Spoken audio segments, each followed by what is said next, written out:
Breaking news in regards to the stimulus checks, folks.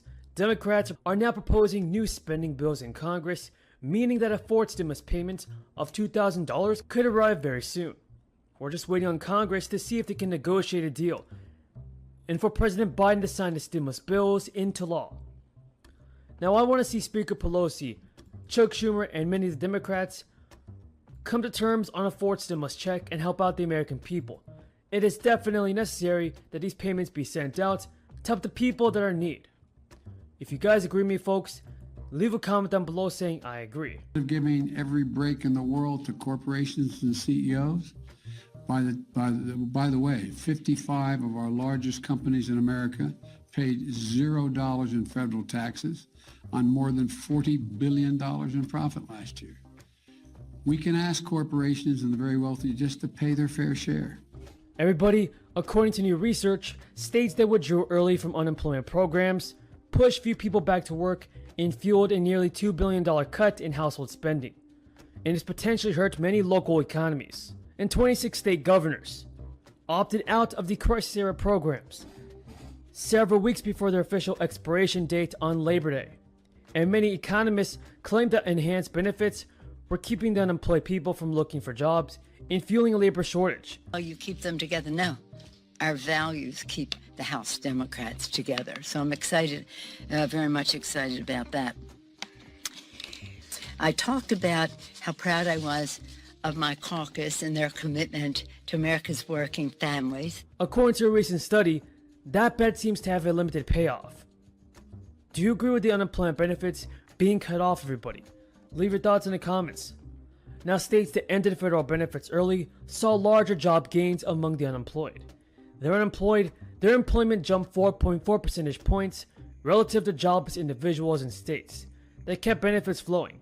And according to the paper, which analyzes data through the first week of August, that translates to just 1 in 8 people or unemployed individuals in the cut-off states who found a job during that period. Speaker Pelosi called an emergency session just this week. We weren't the only country to do so. In the UK, they called the parliament back. But the difference in the UK, their focus was on their citizens in Afghanistan and getting them out. Pelosi worked late into the night while we were here, but nothing to do with Afghanistan. Speaker Pelosi asked the help of the president to make phone calls, not to pass any bills, to put resources to get more Americans out.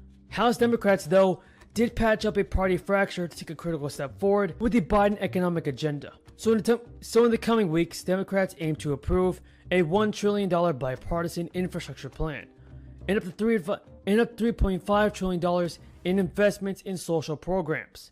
Passing both will require a heavy lift, as leaders will need to satisfy competing demands of centrists, wary of spending, and progressives who want to reimagine the government's role in American households. And all over America, in Vermont, Washington, Michigan, wherever it may be, you got mom and dad going to work and they can't afford childcare. They're scared to death about whether or not they can afford to send their kids to college. So folks, now that both chambers have passed the budget measure, Democrats can move with the Republicans to pass through their spending plan via reconciliation. And party leaders want committees to write their pieces of the bill by September 15th before budget committees package them into one massive measure that can move through Congress. Party leaders do face a challenge in coming up with a bill that will satisfy centrists who want to trim back the $3.5 trillion price tag, and progressives who consider it to be the minimum that Congress should spend. Earlier today, I want to say a word about the progress we're making on the Build Back Better agenda here at home. I just got off the telephone with the leaders in the House. Today, the House of Representatives has taken a significant step toward making a historic investment that's going to transform America, cut taxes for working families, and position the American economy. Folks, Nancy Pelosi told reporters today, "We write a bill with the Senate because it's no use doing a bill that's not going to get passed by the Senate in the interest of getting things done. So given the magnitude of this legislation, passing it quickly could prove to be difficult.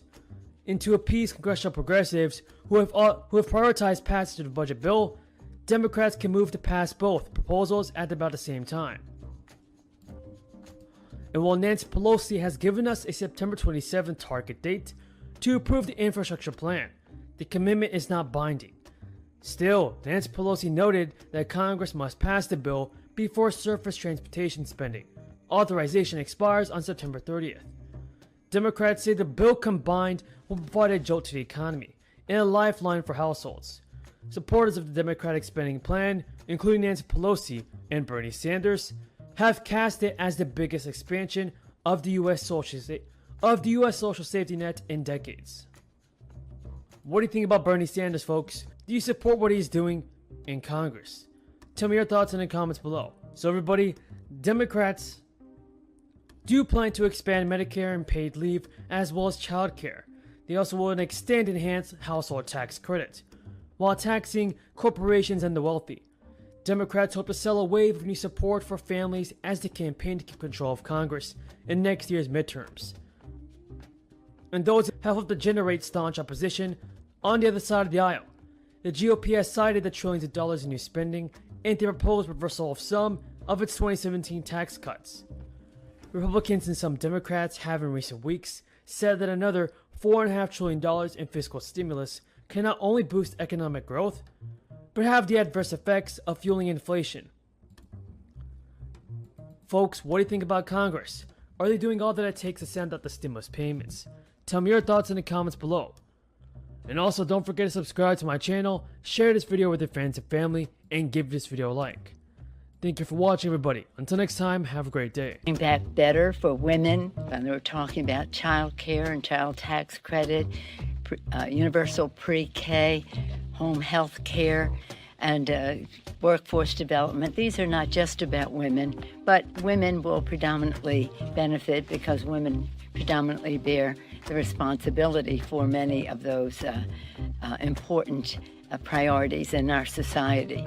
So I'm really very, very excited. I always had confidence. I never doubted that the president's budget would prevail because of the commitment that our caucus has to America's working families.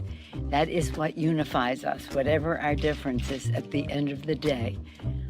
Our commitment to America's working families is the unifier. So people say to us, well, you keep them together. No, our values keep the House Democrats together. So I'm excited, very much excited about that. What also happened yesterday was historic. We passed the Voting Rights Act on the floor of the House. Now it will go on to the Senate, and hopefully it will see success there. This is called the John Lewis Voter Advancement Act. It is historic in that when we were in the minority, so let me put this in perspective, when we were in the minority in 2006, we wrote the bill, worked in a bipartisan way, the Black Caucus